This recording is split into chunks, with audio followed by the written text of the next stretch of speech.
Hey YouTube, welcome to Plan Build Play. Today I have a quick project build for you. I'm going to be putting together some indoor planter boxes. So the materials I'm going to be using for this build are mostly some 3/4 inch plywood and 2x4s, and a whole lot of screws. I do also have some angle brackets to hold pieces together if I need to.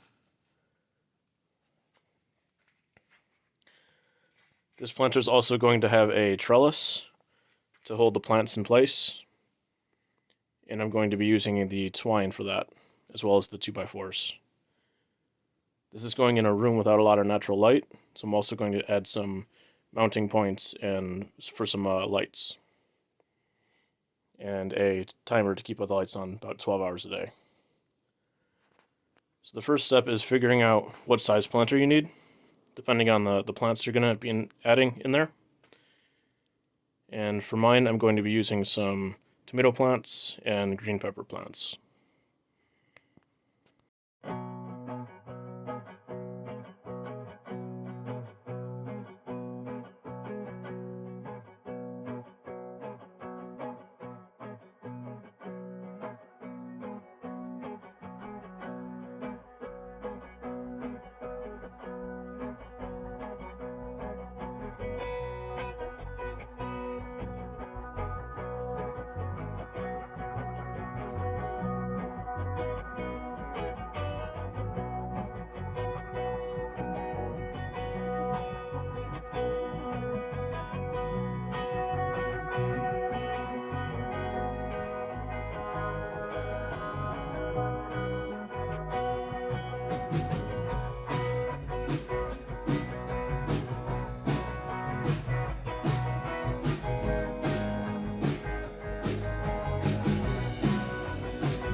So I have all the parts cut now, as well as some blocks for the holding together the plywood panels.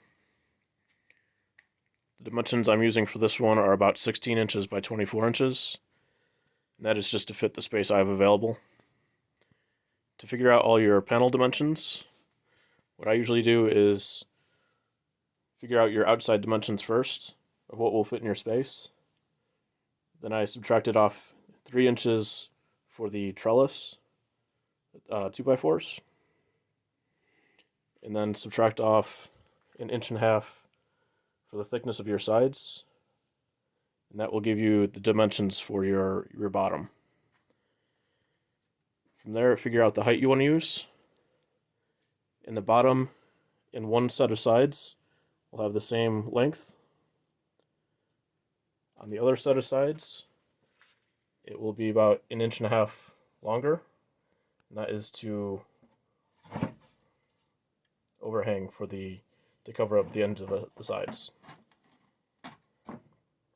So now I just have to screw this all together, add in the trellis and the lights.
So now I have this assembled, and I have the lights and twine installed as well. The twine just gets wrapped around the posts. I might staple these in as well so they don't fall down. The lights are just screwed into another 2x4, and then also into the posts. For the base of the planter, I cut open a garbage bag and just put that down inside so it won't leak when you water the plants. And then the base is also lifted off the ground. This one's going to have some storage under it, so that leaves some room on the floor. So this one doesn't look all that great, but that's just because of the materials I used. This one's going in a storage room, so it doesn't really matter. If you use some nicer wood or even just painted this, it would probably look a little bit better. Alright, so here's how the first one turned out. I did go back and make a few changes. I thought I was going to add some storage under this one, but dropped it down to the ground instead. I also replaced the sides to make a deeper box, and this now has a watering tube installed as well. So this is just the PVC for watering the plants. I also changed out the 2x4s and used steel to hold the lights in place. That's just to save some space. I did the same for the second planter as well. So here's how the second one turned out. It's the same design really, just different dimensions. These use different lights as well. Thanks for watching and subscribe for more. If you have ideas for videos, toss them in the comments.